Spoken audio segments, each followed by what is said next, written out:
There's a ton of different Tesla settings, and there's certain things you should turn on or turn off to truly optimize your experience. So I'm gonna go through my important settings and defend why I have them the way I do, and you guys can just roast me in the comments.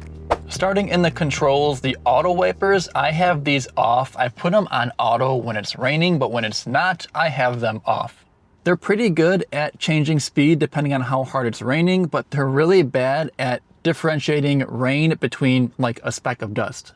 It's really annoying when I just wash my car and they're on auto, and out of nowhere the wipers go up and I leave this trail of dust in my windshield. So unless it's raining, I keep them off. Now in dynamics, I have acceleration on insane. On the performance models, you'll get this third option. It's usually just standard or chill. The higher it is, the more sensitive your accelerator pedal. I like to go fast when I want to go fast, so I keep it on insane. Ride and handling, if you have the option to adjust your suspension, you can choose between standard and sport. Standard's just a smoother ride, so I prefer that.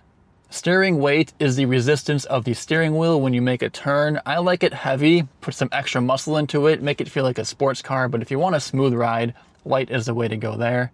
And then if you scroll down, auto shift, I love this setting. It actually works pretty well, and it's just like it sounds. It automatically shifts from drive or reverse depending on where you need to go, because the car just knows if you need to go in drive or reverse. But in my opinion, it's the most useful for when you first get in the car, and instead of swiping up or down for drive or reverse, the car just knows. I tap my foot on the brake and then it goes into reverse or drive depending on where I gotta go. So it's just convenient. All right, but let's go down to Autopilot next and talk about an important one, the summon here. I have summon on. It's cool to use it sometimes. I don't use it too much, but standby mode, you want to have this off, because what standby mode does is it keeps things in the car on to activate summon quicker, but that drains a lot of battery. And let's be real, not many people use summon anyway, and two, you can also still use summon with this off. It might just take a few extra seconds for your phone to connect to your car. I've seen plenty of times people park their Teslas for days on end without charging it, and they wonder why their battery drains so much. This is usually the culprit. Make sure it's off. I also have forward collision warning on late. You definitely want this on one of these settings. I think medium or early is too sensitive. Like if there's a car in front of me slowing down, if I have it on medium or early, it'll like beep at me and let me know right away it's slowing down, and like, I know I have plenty of room. So I keep it on late, but you wanna make sure you have that warning on. It's just a good safety feature. Lane departure avoidance sounds like a great safety setting, and it is. I have it off because in construction zones or like unmarked roads, again, it's just a little sensitive sometimes, and that tug of the wheel keeping me in my lane is just a little scary, so I just have that off. Another great setting here I have on is the green light traffic chime. If you're at a red light and it turns green, it just gives you a little ding to say, hey, the light's green. Next, in locks, I definitely love this feature, the walk away door lock. If you have your phone on you and you walk out of your Tesla, it automatically locks. And don't worry, in my 4 years, it's worked every single time. I have it checked here to exclude home, so when I park in my garage, it won't lock my car. It just stays unlocked. Like I'm in my garage, it's fine, it's safe there. Hands-free trunk, kind of like it sounds. If you stand behind your Tesla with your phone in your pocket, it'll give you 3 beeps before it automatically opens your trunk. Very useful if you have a handful of groceries, not so useful if you're just walking around in your garage, so I have it checked here to also exclude home. Going down a little bit to car left open notifications, I have it on doors and windows, so if I leave a door open or a window down, it'll give me a notification on my phone that I did that. It won't like sound the alarm off in the car, so no big deal. I just want a little alert to let me know I forgot something, if I did that on accident, to let me know that I did that. Phone left behind chime, a very useful, relatively new feature. If you leave your phone in your car will do a little funny beep sound to let you know that you left your phone in your car. Lock confirmation sound, definitely want that on, so when you do walk away from your car, it'll make a sound to let you know that it's locked. You can customize your lock sound. I have mine set to quack. You can do that in the Toy Box app in the Tesla, so pretty cool. Now in lights, there's an important setting called auto turn signals. I love this one. When you change lanes, your turn signal will automatically turn off when you get into your lane, which is very useful. You don't drive around and forget that you had it on. It'll shut off automatically. Adaptive headlights are actually really cool. If you drive on the highway at night, you can see these actually work in action. If the car's coming this way, you have your brights on. You'll see it dim as they drive by, so it's not going to blind them, but it'll keep your brights on. So that's considerate and really cool to have on. Now in display, we have the automatic blind spot camera. Definitely want that on. It's super cool. If you turn your turn signal on, you can see your blind spot camera pop there for both sides. And you can move this camera to here, or where I had it, here. Pretty cool. Down here, you also have the scroll wheel function. If I hold in my left scroll wheel for a second, my glove box opens because I haven't set the glove box, but you can customize this however you want. There's a bunch of different things you can do. So if you hold the left scroll wheel in, whatever you set this at is what you can do. I think glove box is the easiest, but it just gives you some more customization.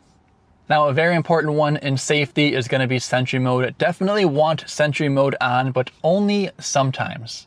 It's one of the best features. It keeps your car's cameras on when you're out in park. So if something happens, you have it on camera, you have footage of it. So you want that on, but it does use some battery. So you want to use it wisely, which is why Tesla gives you the option to either exclude home, exclude work, or exclude favorites. So I have it on exclude home.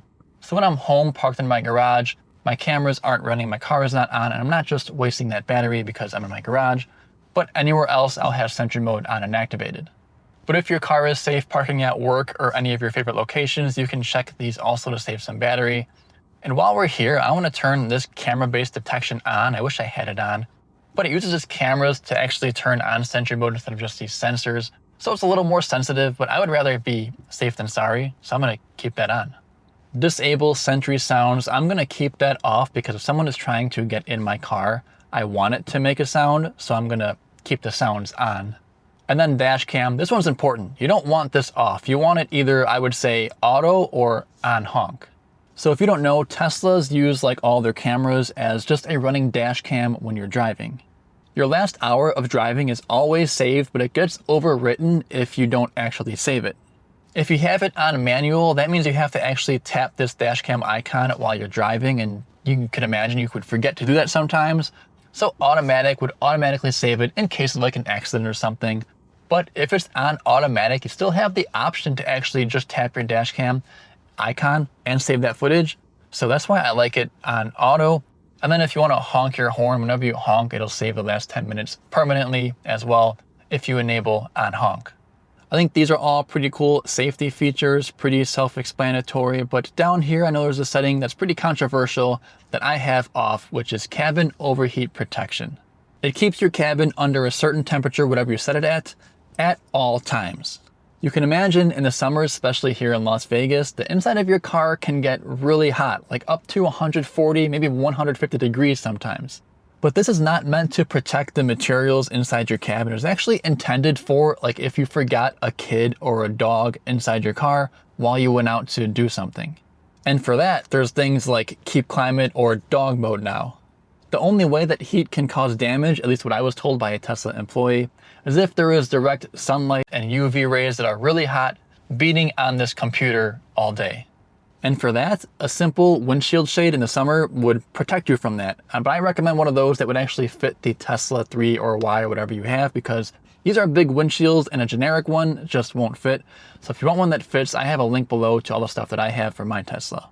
So what I do instead of keeping this on, I keep it off, and I would just go into my Tesla app and open my climate before I get in my car and cool my car down. So on those hot summer days, I'm still getting into a nice cold car. The park assist chimes are optional. It gives you those little beeps or those dings if you're parking in a tight spot and you get close to a wall or something. But on that note, you want to have Joe mode enabled. Joe mode just makes those chimes quieter. And they're not quiet, they're just quieter than being super loud. Now in service, there's actually a bunch of different things you can do here that are pretty cool, useful, and interesting. I think one of the most important things here is battery health. If you're buying a used Tesla or just worried about your Tesla's battery health, you can run a battery health test and it'll tell you right here how to do it, the steps of it, and if your battery is actually healthy or not. And I wouldn't recommend it. This next one is kind of a hidden thing, but I just want to share with you guys. If you go to software and you hold this little logo here, whatever your Tesla is, dual motor, whatever, and you type in service, you can actually go into Tesla's service mode, what the technicians use to diagnose your car.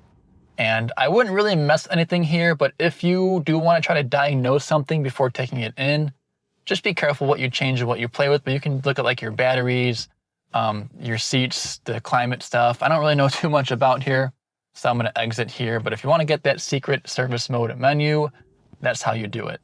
There's a few more things here. Navigation, I have it completely off. I just kinda don't like that sound. It interrupts my music when I'm driving somewhere. I mean, the screen's big enough, I can see where I'm going. If you don't want that person talking to you, you can just mute them right here. And then automatic navigation, I had this on for a while. Tesla will kind of just assume you want to go home or go to work based on certain times of the day or the trends that you usually do. And it works most of the time, but sometimes it assumes I want to go home when I don't want to go home. And the convenience of it having auto navigate is not as convenient as the annoyance of having to cancel that and navigate somewhere else. So I just keep this off, but it's just a preference. Also kind of hidden down here is speed camera chime. If there is a speed camera somewhere on your route, you definitely want to be aware of it, and your car will let you know when you're close to one, give you a little chime, so you can avoid getting any tickets. And also here in software, if you want the latest and greatest Tesla software updates as soon as possible, you want to go all the way down to software update preference, and you want to make sure this is checked on advanced, and once it becomes available for your car, you'll be getting that update as soon as you possibly can. And lastly, a bit of a hidden feature here, I would say, but here's what the Tesla menu looks like, right? A bunch of apps and stuff that you'll probably never use, a lot of them just like music streaming services. To get rid of all of these, go to your audio settings and then go here where everything here is checked on and just uncheck the ones that you'll never use. Let me do that here really quick and show you. So here we go. Here's the stuff that I don't use. It's all unchecked now. And here's what my menu looks like after I do all that. Much less cluttered, much more easier to just see things and click what I want to click. And that right there is what I turn on or turn off to optimize my Tesla for my liking. Like I said, go ahead, roast me in the comments, but I hope this video helped you out. And if you're not subscribed, make sure you subscribe.